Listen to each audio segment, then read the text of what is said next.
لا شريك لك لبيك إن الحمد أعوذ بالله من الشيطان الرجيم وأذن في الناس بالحج يأتوك رجالا وعلى كل ضامر يأتين من كل فج عميق. Dan panggillah manusia untuk berhaji. Ayat ini terkait peristiwa setelah selesainya Ibrahim alaihissalam bersama putranya Ismail alaihissalam membangun Ka'bah. Jadi ayah dan anak yang sama-sama bahu-membahu membangun Ka'bah. Tapi kemudian Ibrahim sang ayah diperintahkan Allah Azza wa Jalla untuk menyeru manusia berdatangan ke Mekah. Situasi ini tidak mudah bagi Ibrahim karena tempat yang akan dituju ini bukanlah sebuah tempat rekreasi yang dengan mudah orang bisa mengunjunginya. Jadi kalau para jemaah haji tahun 40-an misalnya, atau tahun 50-an, itu memang masih sering diazanin sebelum berangkat ya. Karena seringkali nggak balik. Gitu. Dengan resikonya di jalanan, dulu katanya masih banyak penyamun di tengah jalan. Ada perompak di tengah jalan, perampok gitu. Dan suasana pada masa itu Saudi Arabia juga lagi miskin-miskinnya. Belum dapat minyak kan. Dapat minyak kan nanti di zaman Raja Faisal. Walau minyak bukanlah solusi. Bukan solusi. Kekayaan yang diberkahi itu adalah kekayaan yang bisa dinikmati oleh orang miskin sebanyak-banyaknya. Nah di Arab masih banyak orang miskinnya. Masih banyak orang miskinnya. Sementara di zaman Umar bin Abdul Aziz, 2,5 tahun Umar bin Abdul Aziz memimpin Jazirah Arab pada masa itu. 2,5 tahun itu zakatnya itu dipegang keliling kampung. Dari satu kampung ke kampung nggak dapat siapa yang berhak menerima zakat. Artinya apa? Makmur. Padahal belum ada minyak. Ibrahim diperintahkan untuk panggil manusia. Datang. Dengan semua resikonya. Di antara resikonya adalah tidak ada sarana komunikasi untuk memanggilnya. Seandainya bapak-bapak nih yang ditugaskan panggil orang ke Mekah saat itu kira-kira mau nggak Pak? Nggak ada internet, tidak ada handphone, tidak ada speaker lah pokoknya. Wa'adzin fin nasi bil hajj. Ibrahim sempat bertanya kepada Tuhannya. Tuhan, kaifa ad'un nas? Gimana cara saya manggil manusia datang ke sini Tuhan? Lawang perangkat komunikasinya tidak ada. Allah, ya, padahal ini udah perintah Allah. Yang namanya perintah Allah kan harusnya nggak usah bertanya kan? Pasti benar kan? Tetapi pertanyaan Ibrahim ini menjadi rasional dan dibolehkan. Karena untuk memuaskan rasio. Dan itu tabiat manusia. Tabiat manusia itu lemah. Hanya mau mempercayai kalau sesuatu itu masuk akal gitu kan. Kalau nggak masuk akal, nggak bisa menerima kebenaran kan. Ya. Kalau begitu lemah atau kuat manusia?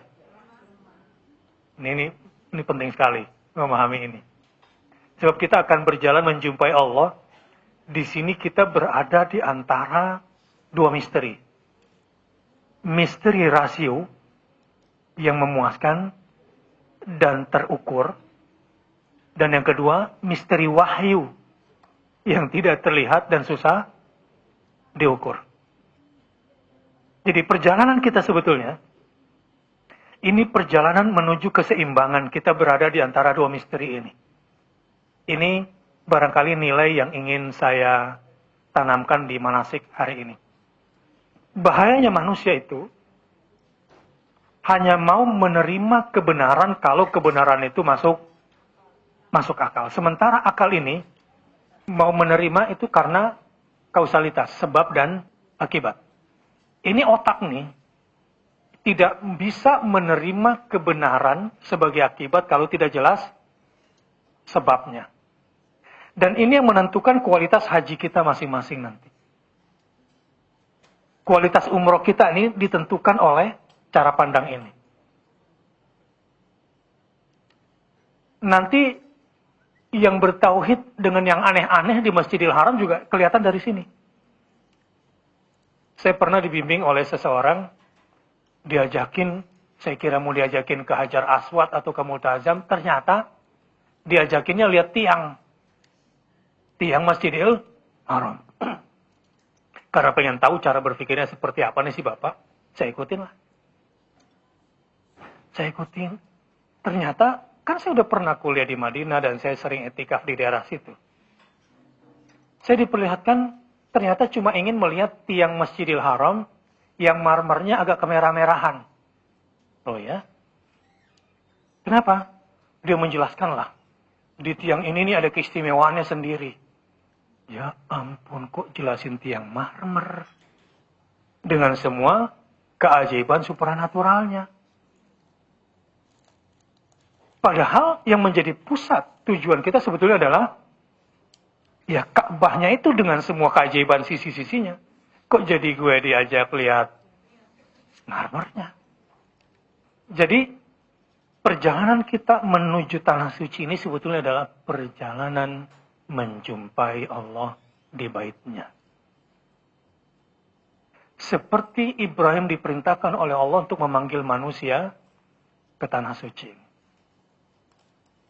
Awalnya Ibrahim sendiri masih ngeblank. Tuhan, gimana cara saya panggil manusia datang ke sini? Sarana komunikasinya tidak ada. Sementara awareness harus saya tanamkan. Kesadaran harus saya tanamkan kepada orang yang saya panggil supaya mereka datang ke sini. Secara hukum kausalitas, yang namanya orang itu mau datang itu kan kalau ada ketertarikan. Iya kan? Sementara gimana orang mau datang ke Mekah, Tuhan? Awareness dari masyarakat yang mau saya panggil tidak ada. Relasi saya dengan mereka juga tidak terbangun. Celakanya, sarana komunikasinya juga tidak ada. Wa azin fin nasi bil haji. Akhirnya Allah puaskan Ibrahim dengan kata-kata yang kedua. Ya'tu karijalan wa ala kulli dhamirin ya'tina min kulli fajjin amin. Panggil saja, kode operasinya begini kata Allah. Niscaya mereka akan datang dari negeri yang jauh, meski harus jalan kaki, dan mesti hingga kurus kering unta mereka. Kenyataannya memang begitu. Banyak loh jamaah haji itu yang pejalan kaki dari negara Timur Tengah itu. Yang tinggalnya boro-boro dapat hotel. Bisa di emperan-emperan aja, kemudian gantung gembolannya itu di pagar Masjid Nabawi, dia udah bersyukur. Yang penting dapat visa, bisa jalan. Makanya kalau ada haji akbar biasanya, itu mendadak penuh itu musim haji. Sehingga jalan kaki pun mereka jalani itu. Orang dari sana. Tapi kalau dari Indonesia nggak mungkin lah ya jalan kaki. Terlalu banyak lautan yang harus diseberangi. Ya. Sampai sejauh itu, Ibrahim alaihissalam juga sebetulnya belum memuaskan logikanya. Kok bisa ya Tuhan ya, dari negeri yang jauh, jalan kaki, bahkan kurus kering untanya, kok mau datang ke sini? Itu sama dengan kita juga sebetulnya. Iya juga ya, kita kan udah berkali-kali kok mau datang ke sana ya. Pasti punya motif yang beda-beda satu sama lain. Tapi pada titik tertentu memang kita akan mencapai sesuatu. Ibrahim alaihissalam juga mengalami proses berpikir itu. Proses spiritualitas seperti itu. Sampai Allah perlu yakinkan dia. Kode operasinya, ya tu kari jalan. Wa ala kulli dhamirin. Ya tina min kulli fajin amir. Ibrahim, tadi kan komplainnya Apa iya orang mau datang ke sini? Sarana komunikasi aja kagak ada. Awareness saja mereka belum punya, kok mau datang ke sini? Ini sebetulnya saya juga lagi memancing Bapak dan Ibu untuk mencari alasan. Apa alasannya mau pergi ke sana? Karena itu akan menjadi dasar niat. Besar kecilnya niat akan menentukan perolehan pulangnya nanti. Ini kewajiban saya di sini. Khawatirnya, ini ada traveling terselubung gitu. Khawatirnya, ada perasaan-perasaan permukaan yang didukung oleh dana yang cukup dan waktu yang luang, berangkat aja daripada saya ingin agar ini yang permukaan-permukaan ini macam-macam lah. Macam-macam motifnya. Ya, dulu waktu saya masih jomblo, motif pertama umroh itu sebetulnya jodoh. Jodoh. Itu si subjeknya. Sementara orang tuanya, kenapa umroh? Ya cariin jodoh buat anak saya di Masjidil Haram. Gitu. Tetangganya ikut juga, kenapa? Ya ikut mendukung doanya si ibu, lagi cari jodoh. Kalau gitu sih jadi kayak ceritanya, ada anak terlambat masuk kelas. 3 orang. Duduk. Distrap lah bertiga. Kenapa kamu terlambat? Di mimpi, saya sedang diajak sama orang tua saya keliling dunia. Oh, terus? Ya karena pas saya bangun rugi banget nih, perjalanan belum selesai. Akhirnya saya terlambat sekolah, Pak Guru. Oh, itu alasannya. Iya. Dari mana? Keliling dunia dalam mimpi ikut orang tua. Terus, yang kanan ditanya, kamu kenapa terlambat? Ya saya bermimpi ikut dia, Pak Guru. Satu lagi, kenapa? Ya saya diajak sama teman saya yang itu, Pak Guru. Di mimpi juga, iya. Gitu. Ini analogi saya, kebersamaan ini. Kebersamaan ini tentu seringkali adanya waktu yang luang, rezeki yang cukup, kebetulan bisa berangkat bersama orang yang telah menginduksikan mimpinya ke dalam benak kita. Gitu. Sehingga menjadi mimpi bersama. Tapi apakah sudah cukup itu untuk pergi ke Tanah Suci? Saya perlu membawa kita untuk lebih dalam lagi. Apa yang lebih dalam lagi? Pertanyaan Ibrahim yang kedua, ketika disuruh menyuruh manusia ke seluruh dunia. Rabb, saya tahu, tapi stop. Alaika da'wah wa alainal balagh. Itu dalam tafsir. Ibrahim, jangan bertanya lagi. Tugas kamu cuma menyampaikan, dan tugas akulah yang menghubungkan penyampaianmu ke para pendengarmu di seluruh dunia sampai ke dalam hatinya. Siap Tuhan. Jadi ada kemantapan Ibrahim, ada keyakinan yang mendalam akan jaminan Allah bahwa Allah akan membawa pesan Ibrahim ke lubuk hati orang-orang yang dikehendaki oleh Allah Subhanahu wa taala untuk masuk ke dalamnya, cinta kepada Allah, untuk ruku dan sujud, untuk tawaf dan sa'i di Masjidil Haram. Barulah puas Ibrahim. Nah, ini yang penting yang saya bilang. Kita akan berada di antara dua misteri. Misteri rasio yang tidak pernah bisa menemukan hakikat kebenaran, karena rasio manusia dasarnya cuma kausalitas, sebab, akibat. Dan yang kedua adalah wahyu yang tidak akan pernah bisa kita capai puncaknya. Nggak akan pernah bisa. Jelas ya? Jadi kita hidup ini di antara dua misteri hidup kita ini. Apa yang akan kita lakukan? Sangat dipengaruhi oleh dua hal.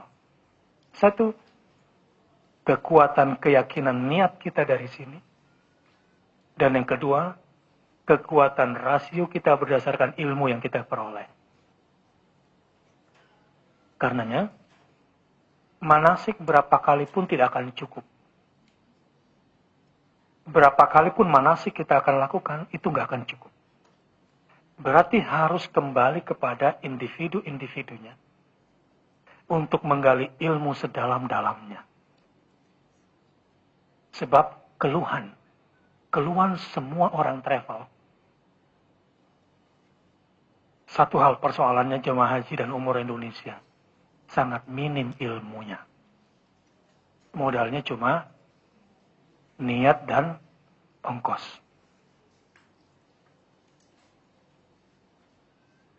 Ya, ini faktanya.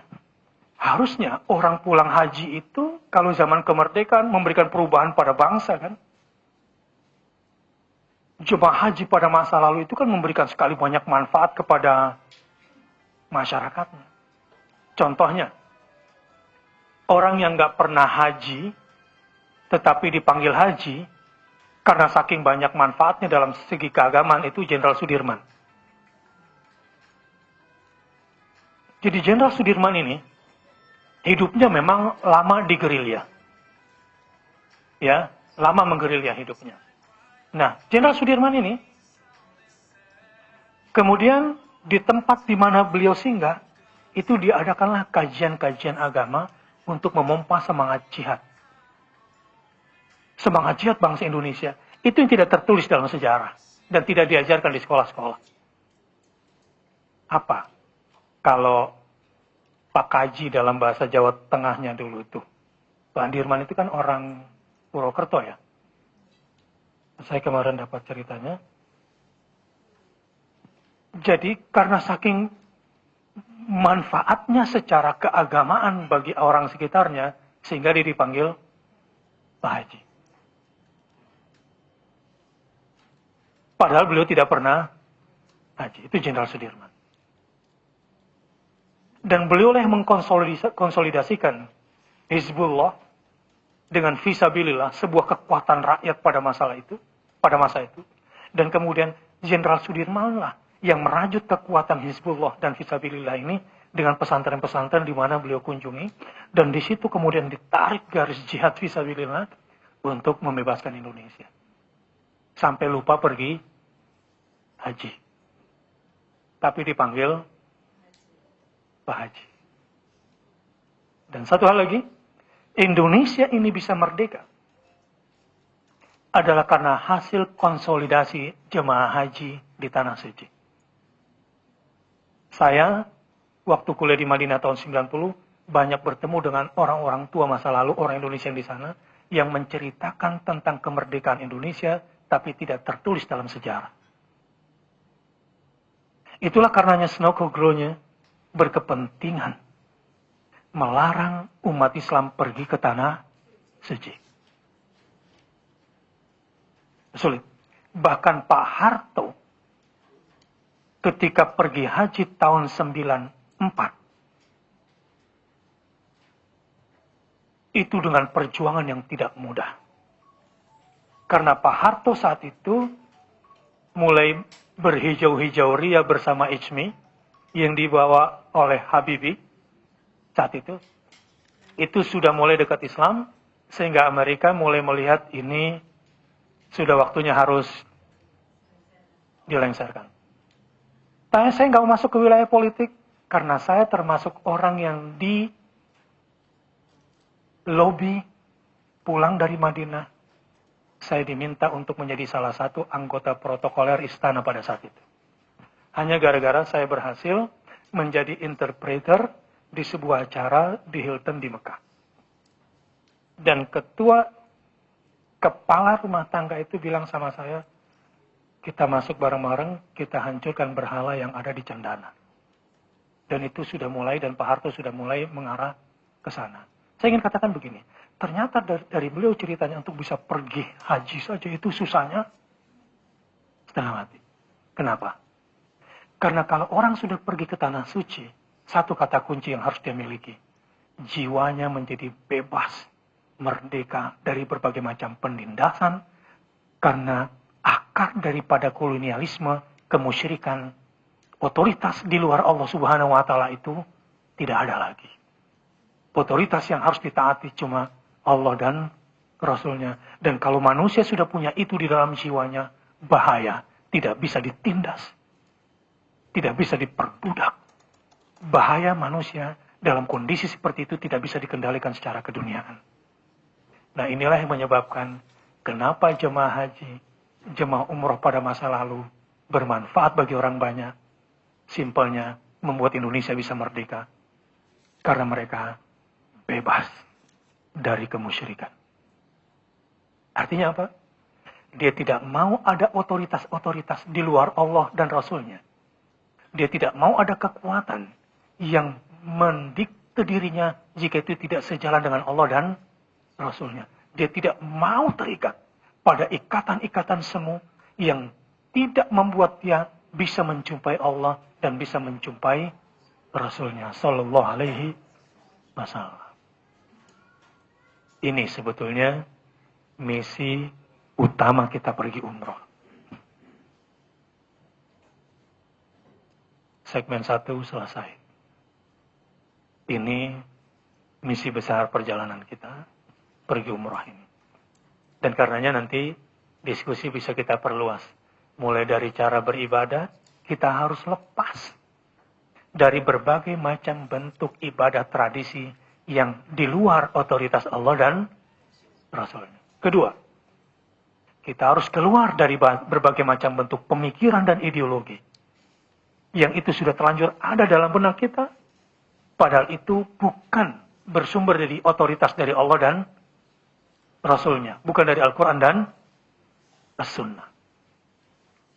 Sebab selama masih ada kesyirikan di dalam diri kita, nggak mungkin Allah sebagai tuan rumah di rumahnya itu mau menjumpai kita. Hanya yang diterima Allah saja yang bisa mendapatkan kehormatan sampai ke rumahnya. Saya ingin bilang, di tingkat basic, mudah-mudahan Bapak dan Ibu adalah orang yang dipilih oleh Allah dan diterima oleh Allah bertamu di rumahnya, di baitnya. Itu juga harus ada di dalam benak. Ingat ya, kita ini pergi umroh, kita ini sedang ingin bertamu, menjumpai Allah di rumahnya. Hati-hati. Ada orang berkunjung ke rumah Allah, tapi nggak diterima sama Allah. Na'udzubillah. Saya ulangi. Ada orang berkunjung ke rumah Allah, di rumahnya, tapi tidak diterima oleh Allah. Wah, ini indikatornya memang susah ini. Apa indikatornya kira-kira? Karena diterima nggak diterima oleh Allah itu kan abstrak ya. Susah, apa ukurannya? Enggak, sebetulnya nggak susah. Orang itu kelihatan mabrur, itu udah kelihatan dari mau berangkatnya. Udah, Bapak Ibu mau tahu gimana cara matinya nanti? Sudah kelihatan dari sekarang. Mau tahu cara matinya gimana? Lihat cara hidupnya gimana. Hadis Nabi SAW, bagaimana cara hidupmu, begitulah cara matimu. Bagaimana cara kamu dibangkitkan dari kuburmu, adalah bagaimana cara matimu. Seperti itu nanti kamu dibangkitkan dari kuburmu. Jadi sekarang sudah tahu. Nanti kira-kira matinya dengan cara seperti apa? Ya lihat. Umur kita habiskan ini buat apa? Yang umurnya dihabiskan dalam ketaatan, insya Allah meninggalnya juga dalam ketaatan. Yang umurnya dihabiskan dalam kemaksiatan, matinya juga dalam kemaksiatan. Yang menghabiskan umurnya untuk mencari akhirat, matinya juga dalam keadaan mencari. Yang menghabiskan umurnya untuk mencari dunia, matinya pun dalam keadaan mencari dunia. Udah kelihatan itu. Dan bagaimana cara matimu, begitulah nanti juga cara kamu dibangkitkan dari kuburmu. Nah sekarang, kalau kita ditanya, jadi kita udah tahu dong kita mabur atau nggak mabur dari sebelum berangkat? Iya. Dari apa indikasinya? Kita bakal diterima oleh Allah apa enggak nanti di baitnya? Indikatornya sederhana. kita termasuk orang yang gampang nggak melakukan ketaatan. Misalnya nih, tanggal 28 kita mau berangkat nih. Ya, yang perlu dipersiapkan itu bukan jaket dulu menghadapi musim dingin. Ya, karena Allah nggak menilai jaketnya. Yang perlu dipersiapkan, bekal utama untuk menjumpai Allah adalah watazawwadu fa inna khairaz zadi taqwa wattaquni ya ulil albab. Bekal paling penting agar kita bisa diterima oleh Allah di rumahnya nanti adalah bekal takwa. 1 minggu ini, demi Allah, 1 minggu ini, saya melihat pada diri saya terlalu banyak dosa. Jadi, terus terang, ini terpaksa ingin memberikan contoh saja. Mau ke kamar mandi itu, istighfar di dalam hati itu enggak berhenti. Keluar juga hati juga istighfar. Semakin beristighfar, semakin melihat ada banyak lubang-lubang celah pada diri ini. Kenapa saya lakukan itu? Karena hati semakin berbunga-bunga, sebentar lagi akan berjumpa dengan Allah. Apakah saya bakal diterima oleh Allah di rumahnya atau tidak? Sebentar lagi saya akan menjumpai Allah untuk menjadi tamunya. Apakah saya termasuk yang bakal diterima oleh Allah atau tidak? Bagi yang sudah terbiasa umrah, mungkin merasa sudah hafal. Hati-hati, bukan itu masalahnya. Karena saya baca datanya memang mayoritas sudah pernah pergi umrah. Pertanyaannya adalah, bahwa sudah cukupkah ketakwaan yang kamu bawa untuk berhadapan dengan Allah Subhanahu wa Ta'ala? Dan biasanya, indikator ketakwaan pertama kali yang kita bawa bukan merasa suci, bukan. Mbak, mau umroh ya? Iya. Wah, enak dong. Udah termasuk yang terpilih ya? Ya iyalah, gitulah kira-kira. Wrong. Absolutely salah. Ciri orang bertakwa itu akan semakin takut dengan Allah. Kata-kata tuqan. Sebetulnya takwa itu bisa cinta, bisa harap, bisa pasrah, bisa takut. Tetapi kenapa kata takwa itu menggunakan kata tuqan yang artinya takut? Sebab indikator modal ketakwaan itu adalah ketika kesyahduan cinta kepada Allah dibarengi dengan rasa takut. Man khasyar rahmana bil ghaib. Apalagi kalau sudah bisa takut kepada Allah dalam keadaan sendirian, dan indikasi biasanya orang itu takut kepada Allah dalam kesendirian, banyak istighfarnya. Banyak istighfar. Banyak istighfar. Banyak istighfar.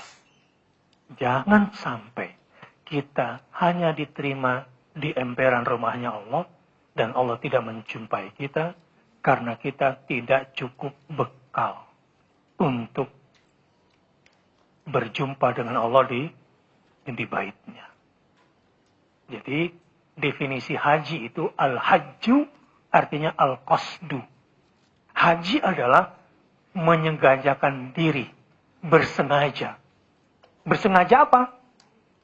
Bersengaja menjumpai Allah di baitnya. Dengan bekal apa? Dengan bekal takwa. Bagaimana caranya? Dengan menyelenggarakan, mengerjakan semua manasik-manasik haji di masyair-masyair haji. Sehingga kita disebut pada saat itu sebagai nasikun. Orang-orang yang sedang beribadah. Dengan istilah nusuk atau nasik. Sebetulnya pertemuan ini sebagai manasik, ini penyimpangan makna. Karena manasik itu artinya, manasik itu maksudnya, ada masyair. Masyair itu jamak daripada syiar-syiar. Ya, ada miqat, ada Ka'bah, ada Bukit Safa dan Marwah, ada Mina, ini semuanya masyair. Ada Arafah, ada Muzdalifah, ini semua masyair. Setiap kegiatan kita Di tempat masyair-masyair itu namanya sedang nusuk. Pelakunya disebut nasik. Jamaknya bermanasik. Itu artinya manasik. Masyair. Tapi kalau di kita, pelatihan gini disebut manasik. Ya artinya pelatihan bagaimana beribadah di tempat-tempat masyair itu. Oke. Jadi tangga selanjutnya, setelah kita punya bekal takwa, bagaimana ibadah-ibadah kita itu menjadi benar. Manasik kita ini menjadi benar. Disinilah butuhnya ilmu itu. Karena bekal utama untuk berjumpa dengan Allah di baitnya adalah takwa, maka takwa harus dijalankan sesuai dengan aturannya. Apa aturannya? Bapak dan Ibu, puncak ibadah kita nanti kan pakai ihram. Ya, puncak ibadah kita nanti dalam keadaan pakai ihram. Itu simbol apa kira-kira?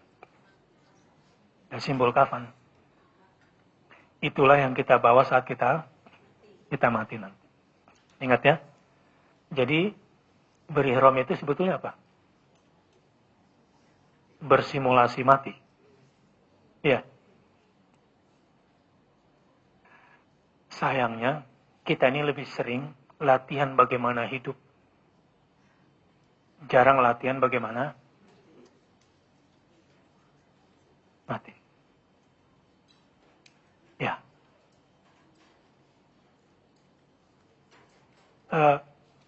Cara berpikir yang gak komplit itu membuat ma gharraka bi rabbikal karim alladzi khalaqaka fasawwaka fa'adala. Lihat. Wahai manusia, apa yang membuat kamu lalai mengingat Tuhanmu yang telah banyak berbuat baik kepada kamu? Kok kamu bisa lalai mengingat Tuhanmu, wahai manusia? Jadi kita pergi umrah, puncak ibadah kita nanti berihram ini sebetulnya adalah utamanya bagaimana kita berhadapan dengan Allah yang puncaknya harus melewati pintu kematian itu. Itu puncaknya. Jadi insya Allah ada dua jenis perjumpaan dengan Allah nanti. Perjumpaan dengan Allah di dunia dan perjumpaan dengan Allah di akhirat. Di dunia ini gaib, nggak mungkin kita bisa melihat fisiknya. Tapi untuk melihat fisiknya nanti setelah kematian. Itu ayanan. Kita bisa melihat dengan mata. Kalau terpilih. Nah dari sini. Sekarang manasiknya. Saya akan persingkat. Berarti. Bekal yang harus kita bawa. Ketika kita berumrah nanti ini. Adalah. Persiapan. Sukses. Berjumpa dengan Allah dalam keadaan hidup dan sesudah mati. Perjumpaan dengan Allah di dunia itu lewat kalbu. Tapi perjumpaan dengan Allah nanti di akhirat itu bisa melihat langsung. Kalau begitu, orang yang mabrur nanti di umrahnya adalah orang yang selalu merasakan kebersamaan atau perjumpaannya selalu dengan Allah Subhanahu wa ta'ala lewat kalbunya ini. Nah itu kelihatan nanti dengan zikirnya, tilawahnya, ibadah-ibadahnya, dan ketaatan-ketaatannya. Yang muda jangan sombong. Nanti kelihatan di sana siapa yang lebih hebat. Jangan meremehkan nenek-nenek. Jangan meremehkan. Di situ kelihatan orang kuat dan orang lemah. Di situ kelihatan. Kelihatan banget nanti di situ. Saya sering memperhatikan, ternyata ibu ini jauh lebih kuat dari saya. Ya. Ceritanya begini. Saya punya seorang teman. Itu sekarang menjadi pengurus masjid dan sangat taat. Tapi dia pengagum ibunya. Kenapa? Dia curhat ke saya.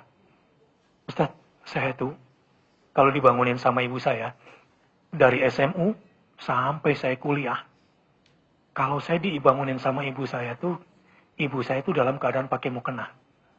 nggak pernah saya dibangunin sama ibu saya dalam keadaan tidak pakai mukena. Seingat saya. Setelah saya balik itu.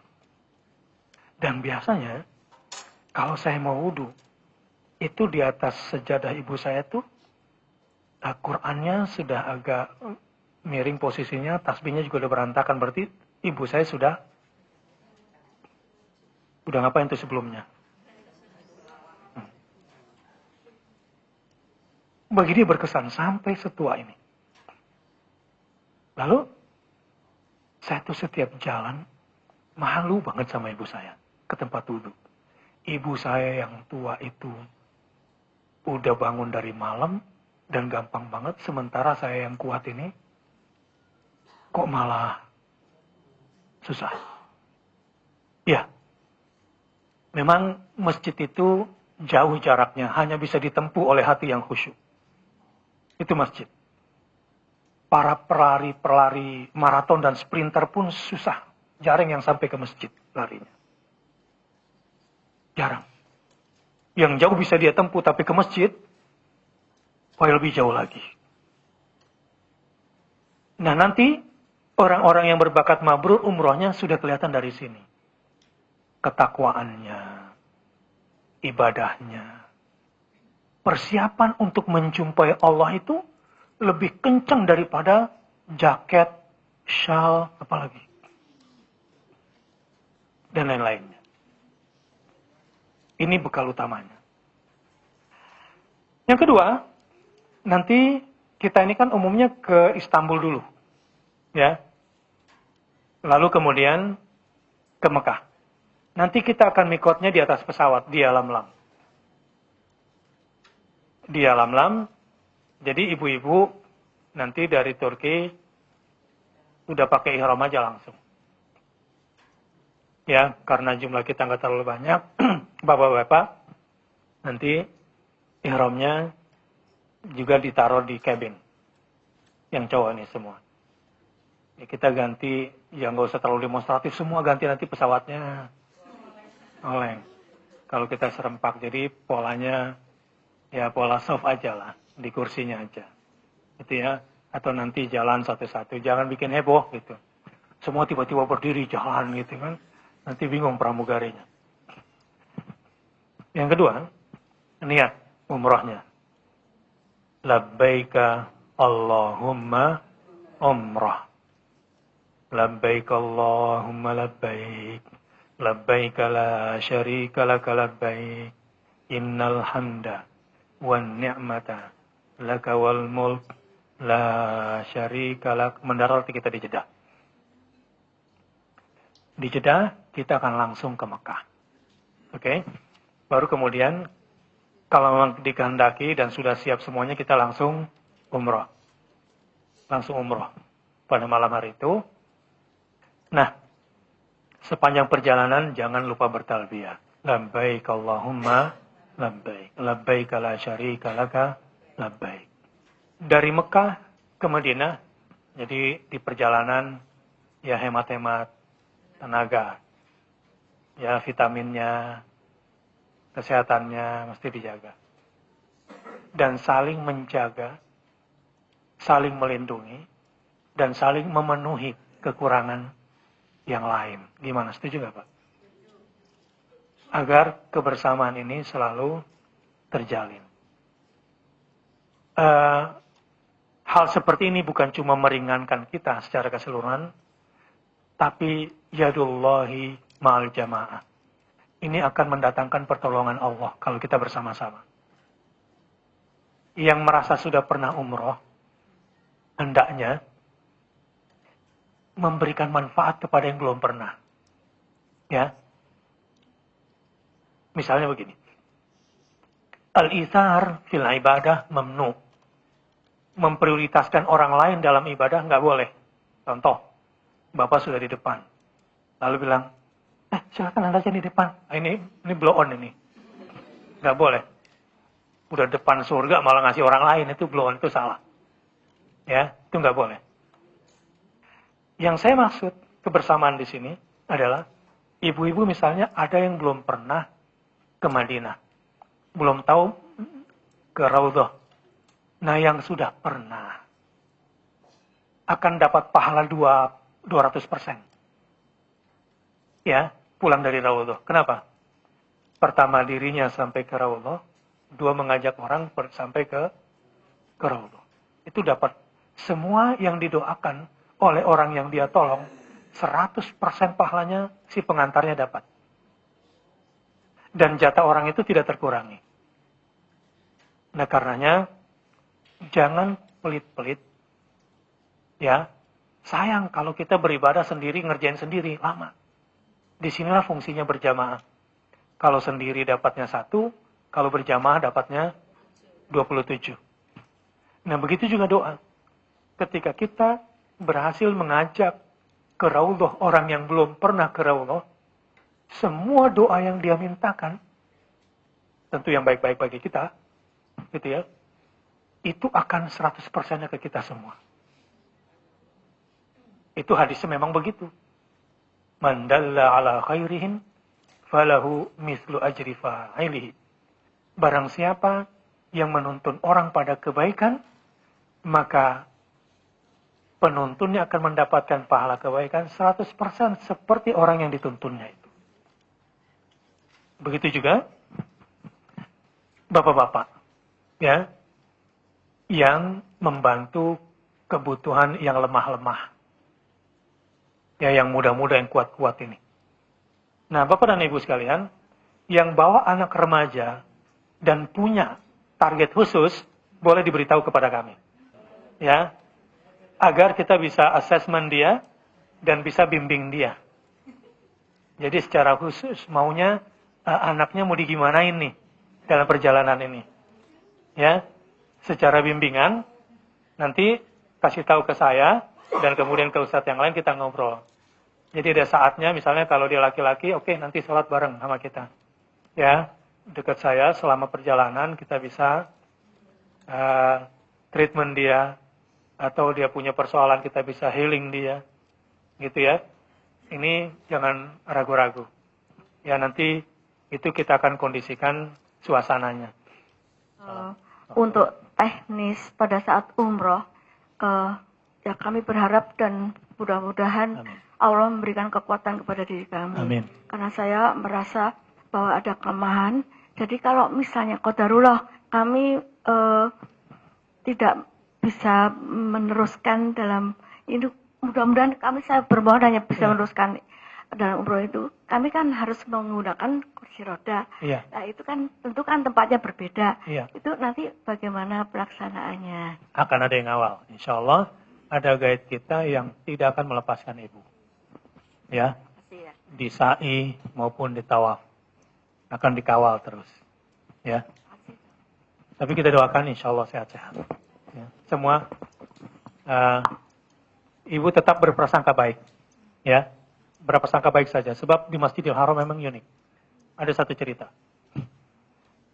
Ini mudah-mudahan memotivasi kita semua. Seorang kakek sudah 40 tahun konsisten, nggak pernah mau tinggalkan sholat jamaah di Masjidil Haram. Ini diwawancari oleh sebuah televisi di Arab. Padahal tempat tinggalnya itu jauh dari masjid. Oke? Lalu diwawancari si kakek ini.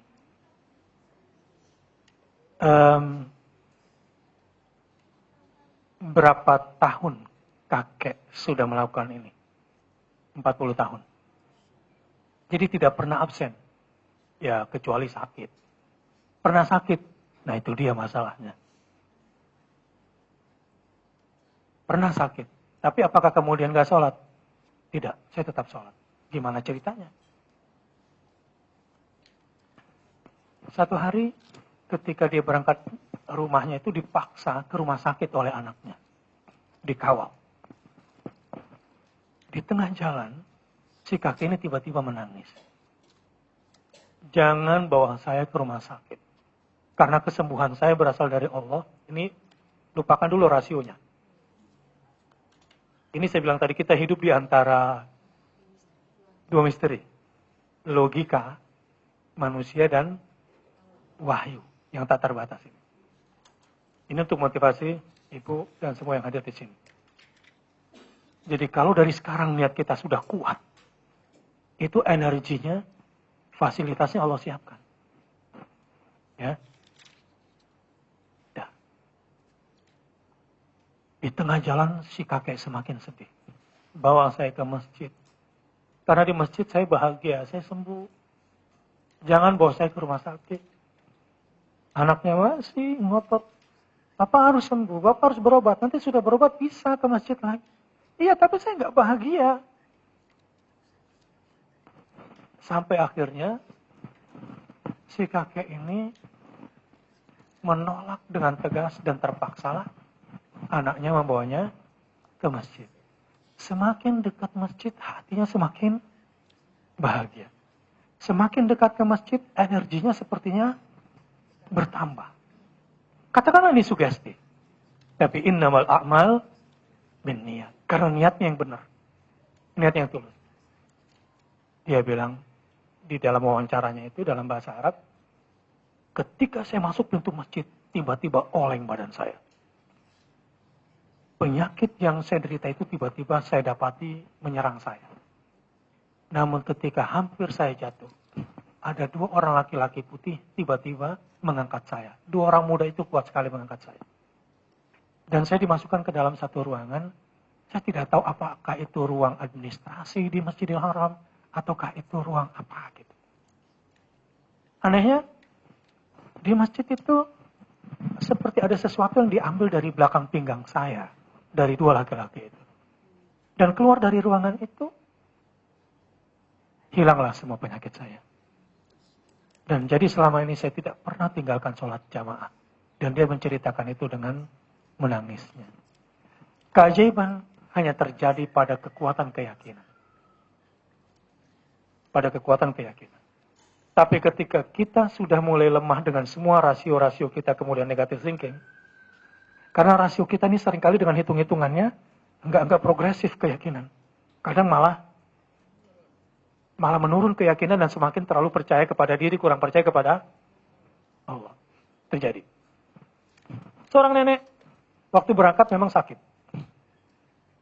Saking cintanya anaknya, secara rasional diutuslah seorang pembantu untuk mengawal si nenek.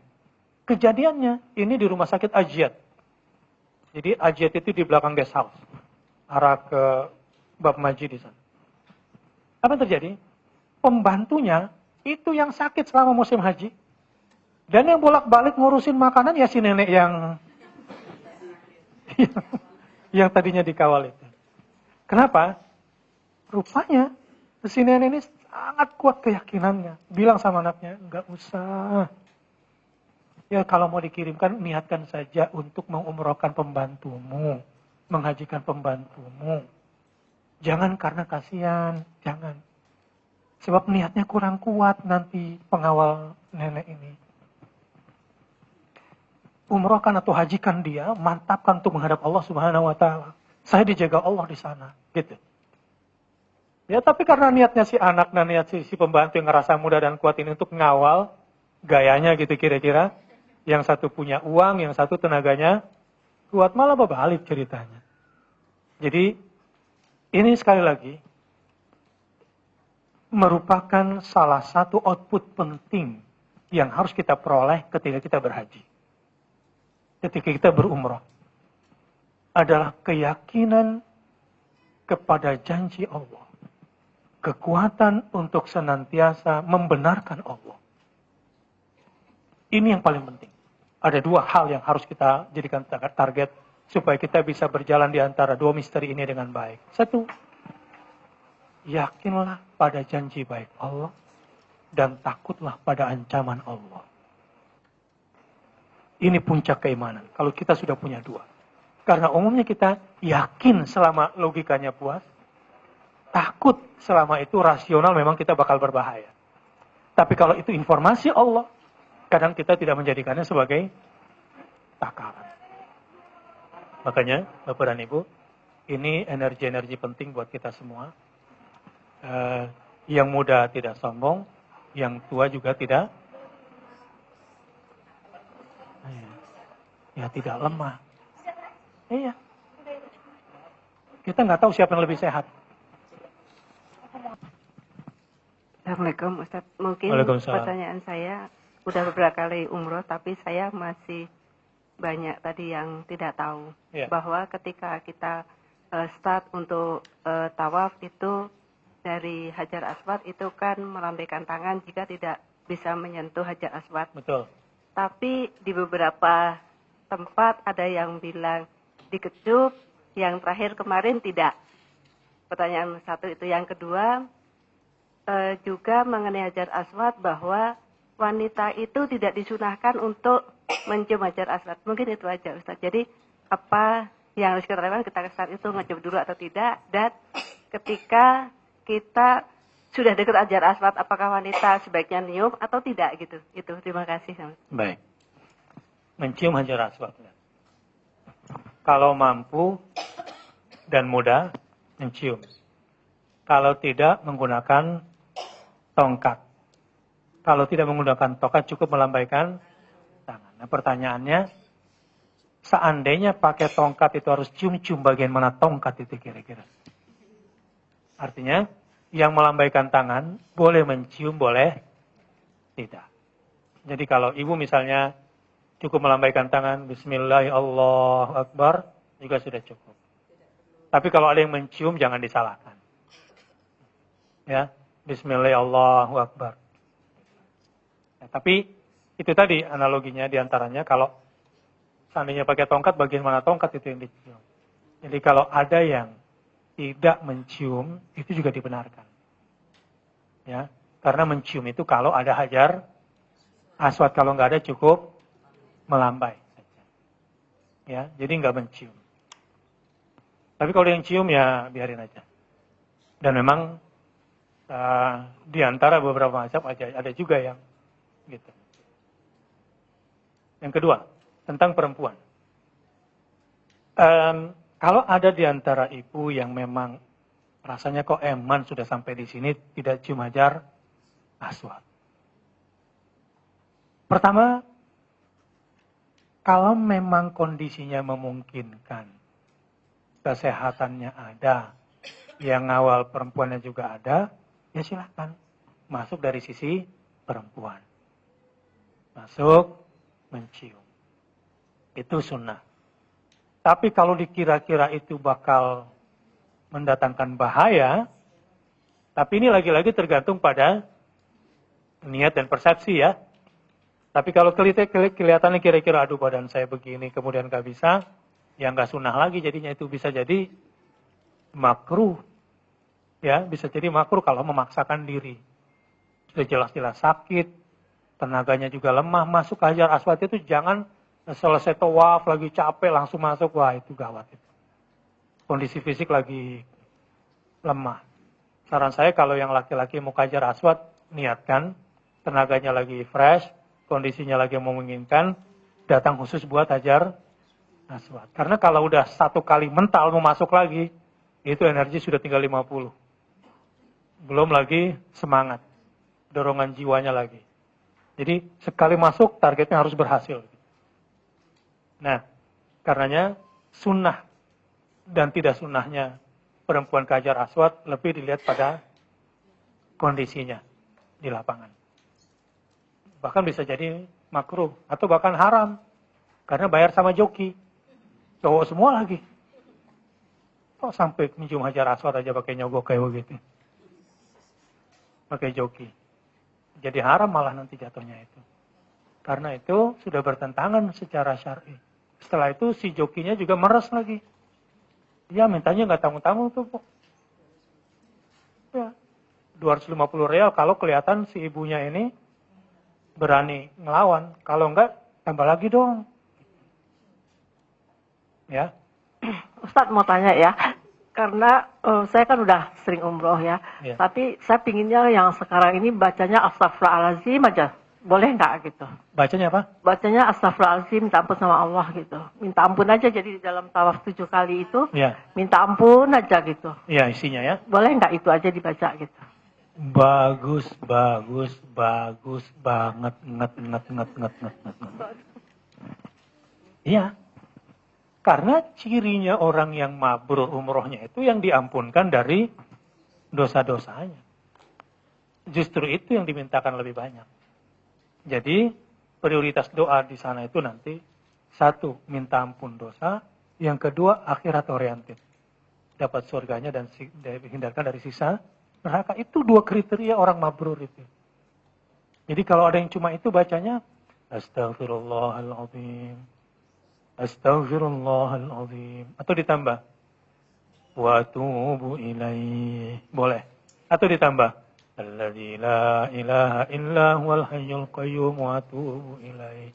Atau sayyidul istighfar. Allahumma anta rabbi la ilaha illa anta khalaqtani wa ana 'abduka wa ana 'ala 'ahdika wa wa'dika mastata'tu a'udzu bika min syarri ma sana'tu abu'u laka bi ni'matika 'alayya wa abu'u bi dzambi faghfirli. Kalau perlu diulang, faghfirli. Diulang, faghfirli. Mau 7 kali. Faghfirli, faghfirli, faghfirli, faghfirli. Fa innahu la yaghfiru dzunuba illa anta. Bagus sekali. Sangat bagus. Terus doa-doa yang lain? Doa yang lain itu banyak yang nggak perlu diminta, itu sudah terwakili sama istighfar.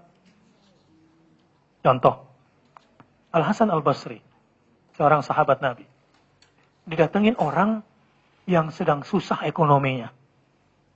Ya, susah ekonomi ini macam-macam deh. Semua yang terkait dengan ekonomi. Apa kata beliau? Istaghfirillah. Beristighfarlah. Terus datang lagi kelompok kedua. Dia bertanya soal apa? Soal keturunan. Ya, soal keturunan dia minta. Beliau bilang, istighfarlah. Kok istighfar lagi?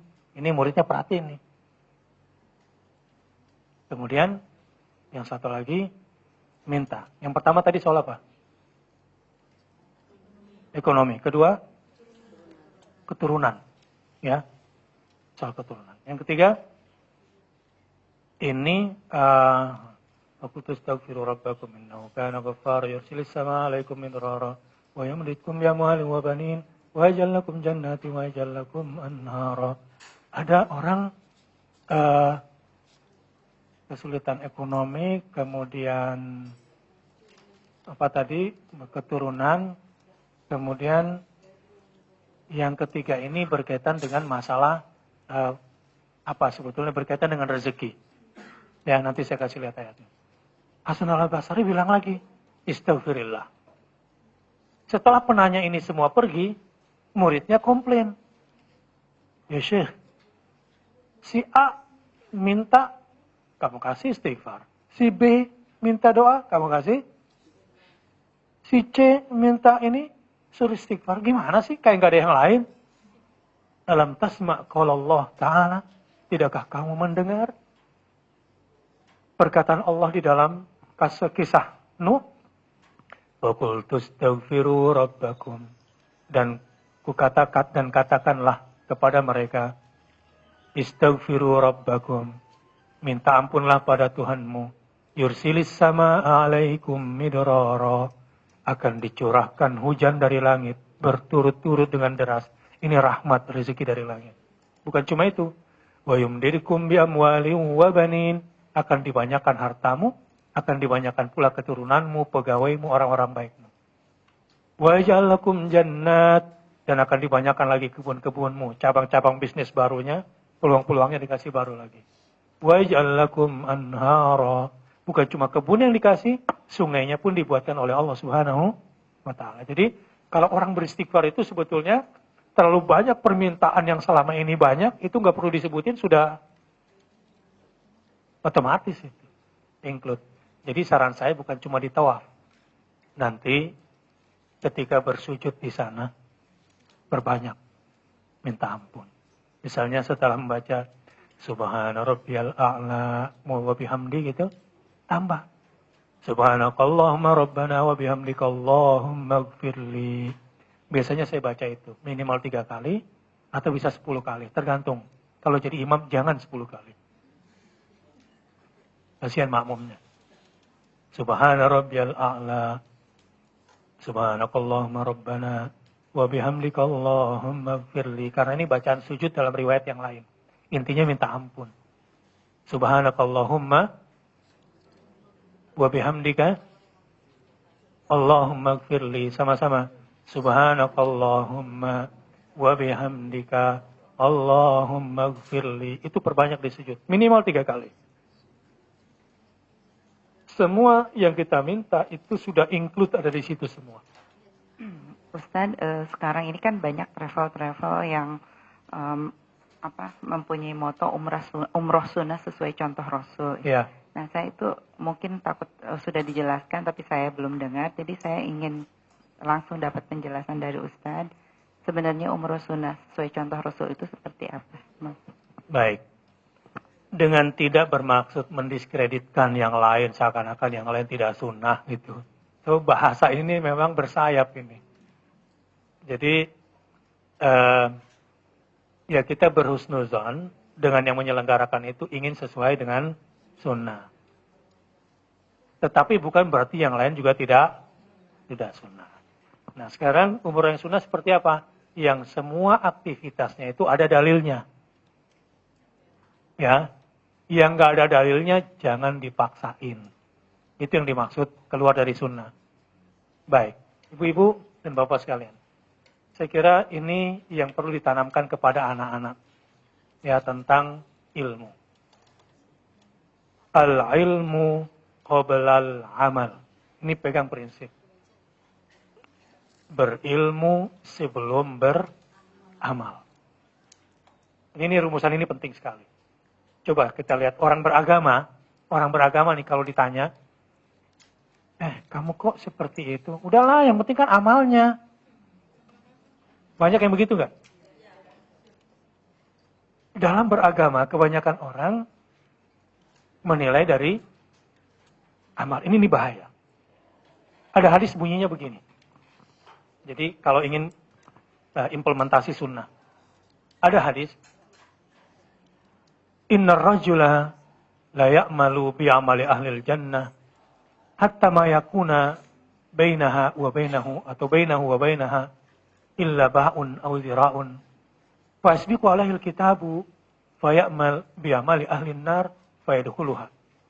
Ada seseorang disebutkan seorang laki-laki beramalnya seperti calon penghuni surga sepanjang hidupnya. Di penghujung akhir hayatnya, tiba-tiba dia beramal seperti calon penghuni neraka. Artinya takdir mendahulunya. Dan langsung setelah itu dia meninggal. Akhirnya masuklah dia ke dalam neraka. Hadis yang selanjutnya. Wa inna rajula la ya'malu bi'amali ahlin nar hatta ma yakuna bainahu wa bainaha illa ba'un aw dhira'un fa yasbiqu alaihi alkitabu fa ya'mal bi'amali ahlil jannah fa yadkhulaha. Ada seseorang seumur hidupnya sepertinya calon penghuni neraka. Di penghujung akhir hayatnya tiba-tiba takdir mendahuluinya. Sesudah itu dia mengerjakan amalan seperti calon penghuni surga, meninggal. Maka dia masuk surga. Terbalik ya. Jadi calon penghuni surga masuk, calon penghuni neraka masuk. Hadisnya begini. Diterangkan dengan hadis lain. Ini supaya kita rajin mengikuti sunnah. Gambaran bahwa seseorang mengerjakan seperti calon penghuni surga maksudnya kelihatannya di mata manusia. Ya bedulin nas. Ini kayaknya ini orang baik gitu loh. Menurut ternyata dia yang kelihatannya seperti orang baik ini enggak ada ilmunya berdasarkan agama, cuma moral saja, budi pekerti saja.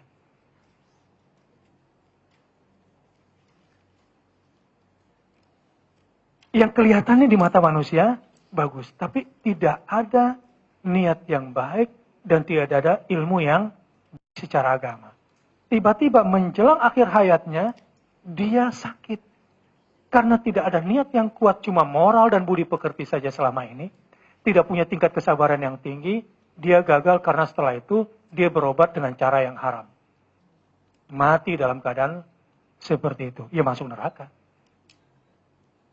Kejadian gak di masyarakat? Banyak. Dari dukun lah, alternatif lah. Yang udah baik selama ini hidupnya, hanya gara-gara tidak tahan sakit, tidak sabar terhadap takdir, mestinya ini pengampunan dosa, ke dukun. Meninggal dalam keadaan begitu. Sebaliknya, ada orang berbuat seperti calon penghuni neraka. Tapi di dalam hatinya, itu ada niat baik, ingin kembali kepada Allah.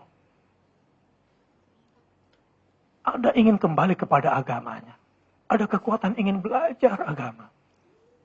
Tiba-tiba perjalanannya yang menurut orang lain dia jahat, menurut orang lain ini nakal, menurut manusia.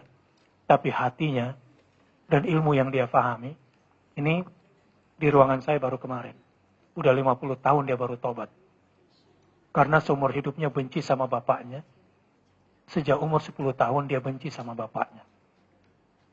Ini bapaknya memang awalnya pengusaha. Kecilnya itu kaya raya. Tiba-tiba bapaknya kenal agama. Langsung ingin berjuang. Dan berjihad di jalan Allah. Keras alirannya. Ditinggalkan bisnisnya. Sampai ayahnya kemudian suaka politik. Di luar negeri. Sehingga dia umur 10 tahun sama ibunya hidupnya. Ibunya ilmunya pas-pasan. Tapi anaknya benci sama bapaknya. Walaupun bapaknya seorang mujahid besar. Saya pun belajar sama bapaknya. Baru ketemu minggu-minggu kemarin. Ceritanya. Oke. Apa yang terjadi? Dia benci sama bapaknya. Karena bapaknya pengen masuk surga sendirian. Itulah bahasa sopannya. Akhirnya dia nakal. Dari usia 10 sampai usia 50. Ini nakal. 7 jenis dosa besar dia lakuin semua. Selama di Amerika. Asetnya di Indonesia besar. Dan dia banyak mendukung orang-orang besar di Indonesia. Lewat media yang dia punya. Dia punya. Sampai pada akhirnya ibunya meninggal dunia.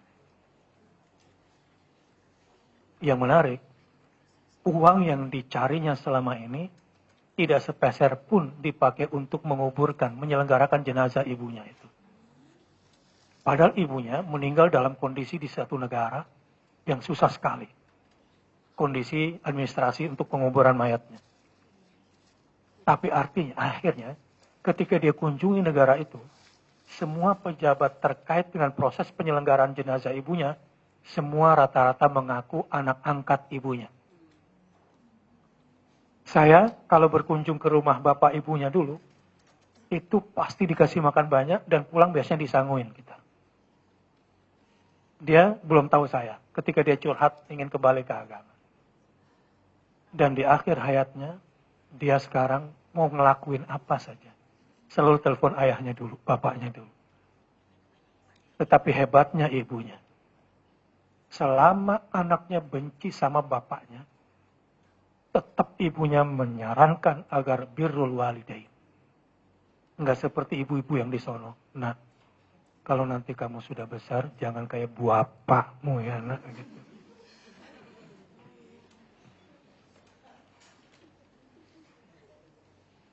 Kan banyak tuh anak benci sama bapaknya. Gara-gara siapa? Emaknya sebetulnya yang provokasi. Sekarang luar biasa. Luar biasa, total. Kembali ke agama dan ingin hidup. Dan mati di jalan Allah Subhanahu. Dan sekarang dia mulai belajar lagi ilmunya. Dia belajar lagi hadis setiap hari. Dia cari lagi guru yang bisa mengajarkan dia Quran. Dan ilmu Quran. Karena sebetulnya hidup ini harusnya ilmu yang ini Ustadz. Yang inilah yang sejak kecil saya tidak diajarkan. Saya itu yang saya tahu ya ya belajar seperti orang sekolah, seperti orang kuliah, seperti orang cari gelar. Saya kira itu ilmu yang sesungguhnya. Ternyata ilmu yang sesungguhnya itu, yang sunnah itu. Makanya kalau dalam Islam, al-ilmu bis-sanad. Yang namanya ilmu yang benar itu ada sanadnya itu. Benar nggak ini sampai? Artinya sampai ke surga, sampai Rasul nggak kira-kira? Kan ada ilmu yang jurusannya bukan jurusan surga itu. Sampai nggak itu ilmu ke sanadnya? Itu menjadi pegangan yang disebut dengan umroh dengan sunnah. Jadi kalau ada teman-teman yang ngomong soal sunnah, ini karena teman-teman ini, dia pengen ilmunya itu bukan nalar. Sekali lagi, kelemahan mendasar kita yang sekolah dan kuliah ini, pertama kali ilmu itu bin nalar, bukan bin talaqi. Ini bahaya. Apalagi yang dinalar perkataan manusia pula, bukan perkataan Tuhannya. Jadi sumber ilmunya bukan dari oase, bukan dari Al-Quran, bukan dari hadis. Nalar itu dipakai kalau sudah jelas dulu sumbernya. Jangan sampai kita menalar sesuatu yang salah. Baik, jadi kalau ada umroh sunnah, maksudnya Ibu, jadi semua amalan itu berdasarkan dalil, bukan berdasarkan maknyus nggak di hati. Kalau orang kita selama itu maknyus, ya udah dikerjain semua. Akhirnya banyak yang umrohnya beda. Misalnya, nyuci kain ihram pakai air zam-zam buat kafan. Akhirnya apa? Belumut itu di lemari. Anaknya nggak mau juga ngafanin orang tuanya pakai kain berlumut. Apa kata dunia nanti kan gitu. Pelit banget sih lu, sama mak lu aja nggak mau beliin kafan yang baru. Hal-hal seperti itu yang tidak perlu. Jadi mudah-mudahan kita bisa dibimbing. Labbaik Allahumma labbaik, labbaik la syarika laka labbaik, innal hamda wan ni'mata laka wal mulk la syarika laka labbaik.